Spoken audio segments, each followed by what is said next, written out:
16 sets, and let's say 8 to 12, let's say 12 reps. What do you think, how long is it going to take you to do 12 reps, one set? How many seconds? Probably 30, 45 seconds. You go that slow? Yeah. Would you go faster? No. When you do 12 reps, how long is it going to take you when you count? 1 to 12? 25. Maybe, let's say 30 seconds. I'll give you a minute, okay? So you train 16 sets, that's 16 minutes, total training time. 16 minutes. So if you rest a minute in between, that's 32 minutes. What else are you doing? A lot of people are like, yeah, you stay in the gym 1.5 hours, what are you doing? You know what I mean?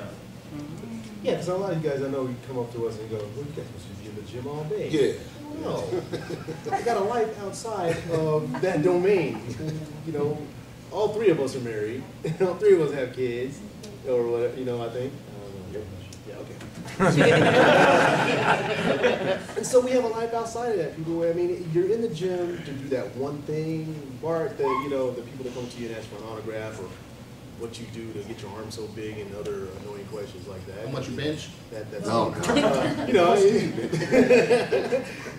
We're in there and out of there, and a lot less time than people seem to realize. It does not take all that to get in there. If I'm solo in the gym and I don't have Scott whatnot to deal with on there, with my stuff. No. I'm in there 45 to 55 minutes and I am out. I mean, it's really, that's all it takes. By then, your body's glycogen levels are, you need to get out.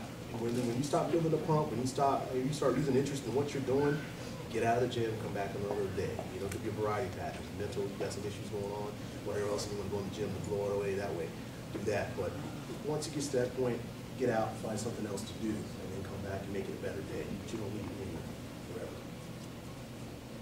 How about posing style? How long do you take? I mean, I know you're in the gym a lot, but how much time do you invest in developing your posing routine and creating a signature look for on stage? How important is that in the overall presentation for you? It's important. I just haven't done a lot of homework on that. My wife will tell you I'm the biggest procrastinator and a half when it comes to getting those things. Unlike Rusty, the awesome classic poser, which you guys will get to see here later on, I'll wait up until 2-3 weeks out to find a song. I had to work. I'm still working on mandatories. That's one thing, but. Yeah, it's been up to where we got to leave on a Thursday, and I'm on Wednesday night cutting music, kind of thing. And I'm making the routine up in the room. It's been that bad and that close. So that's not bad. I'm the same way. I sometimes decide the morning. I mean, before we have to turn into seasons, which one I'm going to take, because I really don't know. I never had a routine in my whole entire life. Never. Last year actually was the first time where I consulted Rusty to help me out with a routine, because I wanted to sense something different. I said, I want to make some changes, so it's got to start with something, So I actually saw Rusty a few times, and he showed me a couple of poses that I implemented in a routine, and I got great feedback on it. It wasn't perfect because I didn't really practice like he told me to. But I had it on paper because, he kind of, we draw some figures, just to see when I do what, and basically just went out and remembered a few things, and I got great feedback on it. So, you should, 3 months out, you should at least start posing. I mean, before the hard diet hits you, we don't have any calories to think no more. You're still creative. Think of a routine then. Sort of the poses that look good on you. Experiment with a few different angles and stuff. Take some pictures of them. To see what's going to look right. Then you've got a set routine. Maybe you hit it with with some music that you can hit the high crescendos and whatnot. So you have a routine that kind of builds. And then practice it. And pretty soon, once you practice it that many times, it's second nature, and you can just do it in your sleep. Take into account, though, your look will change throughout that time if you go that far out. Yeah, well, you might want to drop some poses out. Yeah, some poses might not look that good when you're off. That's why I always turn around and doing the butt wiggle at 3 months out, probably not a good thing. As 2 weeks out might be all right.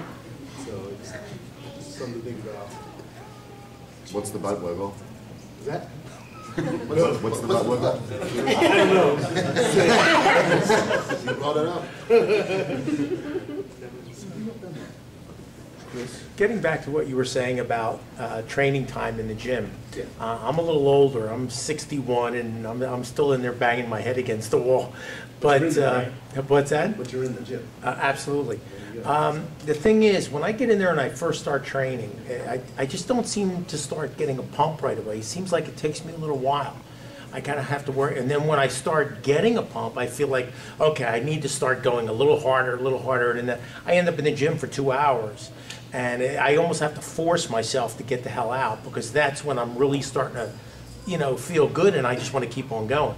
But then the next day, I feel like somebody just beat me with a baseball bat, and I feel like I'm useless. I can't even get into the gym the next day. So I find myself only training being able to train every other day. Well, your recovery to it, 61 years old, you know, was nowhere near what it was half that, you know, those years ago, of course. I don't have a perfect scientific explanation of why it takes you, you know, so long, but, you know, some people need an adequate warm-up. I mean, it can be temperature, it can be how much water you took in that day, things like that. Like Scott said earlier with regards to drying out and the carving up process, you know, for me, using me as an example, like if I'm spot on in my drying out process, we know how much water to put in based on how fast I get a pump. And usually it's the first time I pick up the weight within 10 minutes. My entire body's got a great pump on my water, sodium levels and things like that, or where they need to be, you know, to where it's like one of those painful pump kind of things. So it could be a variety, I'm sure, of other factors that concern, you know, you with that make a difference in why you're in there so long as well. Scott, you have any on that? I've been all sorts of things I can make. Well, the question, you know, you were talking about the water and everything, and I mean, is it maybe that I'm not drinking enough water during the course of the day? I'll tell you from my experience, if I go to the gym, even if, you know, your food is right, you had your carbs, you know, prior to your workout, everything is okay, you go to the gym, I don't get a pump, all I gotta do is just drink like a small bottle of water and go back to the machine and I get my pump right away. Because, you know, sometimes you need the water to transport the carbs, you know? So, you know, you can eat all you want. If you don't drink, nothing's going to happen. Right. I got a question kind of related to that. I'm doing the same thing Phil is. I'm in there 2 hours a day, 5 days a week, and I do the single body part per session. For 2 hours? 2 hours. I'll spend 2 hours on tri, 2 hours on bis. Am I not pushing it hard enough? Am I doing more detriment working out too long? You're definitely doing too much. You know? I don't feel it till 2 hours hits. Huh? I don't feel it till 2 hours hits. I mean, I'm pushing it, I think, pretty hard, and I don't really feel exhausted until I get about Yeah, that. that's point. not the goal. That's not, yeah, that's not the goal. That's not What the is the point. goal? The point, I don't feel exhausted either when I leave No? the gym. I just done what I needed to do. And this is, you know, if you want to grow, if you want to build muscle, you know, you don't want to overtrain your muscle because you're going backwards instead of. So you'll lose? Yeah, I mean, nothing. It's not going to happen. Yeah, I don't feel that I don't feel right leaving the gym until I feel like I've totally beat myself up. That's here. They're saying no. Yeah, that's the only exactly reason what why I do. The training I've done, I had to drop everything I knew about conventional training. You know, where everybody's in there just blasting it, you can't even get out of the gym. If I go in there and I know I beat my log book, I may not feel like I've been run over by a truck while I'm walking out of the gym, but later on you'll feel that. You know what I mean? So you go in there to, like Lee Haney said, stimulate, don't annihilate. That's what you guys are trying to do. And at your ages like that, it will take you a little longer to recover. You know, you don't want to just blast, and you're all handicapped in the house for a while. I mean, you want to get out and enjoy life without pain. I don't get sore. Is it still doing a detriment? And the next day I don't feel bad at all. Soreness is not a gauge of how well or effective you work something. You know, that's another thing to dump out of the mindset. Just because you're not just totally blasted. Like yesterday, I trained quads and I beat, you know, the log books and stuff like that. But today I'm sitting here, I'm fine. I'm not hobbling around. But I don't think I've shot myself in the foot, so to speak, by not pushing as hard as I could, because I did. It was just for that time period. I'm good to go today. So it's not a gauge of your overall work. My wife would love 30 minutes. I don't want to I'm just saying, be. I'm with like, you know what her. I'm saying, an hour is right there stretching the limits unless you Yeah, take because it apart. you know, you talk a little bit through this, you know, and 45 minutes to an hour, but if you're in there 2 hours for one body part, you doing something wrong. Or Well- or you doing just too much. You know, so. You're trying